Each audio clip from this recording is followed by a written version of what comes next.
Zahraniční Slováci z viac ako 10 krajín podnikli symbolický výstup na hrad Devín. Sviatok svätého Cyrila a Metoda oslávili na mieste, ktoré je symbolom Slovákov a prostredníctvom ktorého si pripomíname kus našej histórie i vlasti.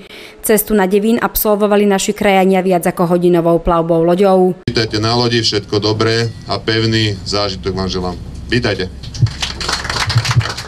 Keďže celé Slovensko prakticky má niekoho v zahraničí a ten symbol vysťahovalectva je veľmi silný, práve loďami sa vysťahovalci dopravovali do Ameriky alebo napríklad aj do Austrálie, tak preto sme sa rozhodli dnes si uctiť Deň zahraničných Slovákov spolu so zahraničnými Slovákmi symbolicky lodnou cestou z Bratislavy na putné miesto na Devíne. Je to miesto, ktoré tvorilo bránu na Slovensko historicky, jednak je to veľmi silné putné miesto z hľadiska kresťanskej histórie na Slovensku. To znamená, sa to vždy slávi sviatok Cyrila a Metoda. Oficiálne oslavy Dní zahraničných Slovákov boli ukončené na tomto pamätnom mieste, kde naši krajania smerovali spolu s predsedom Bratislavskej župy a starostkou mestskej časti Devín. Devín jednoznačne je história, ktorú nikto nevymaže a nepoprie.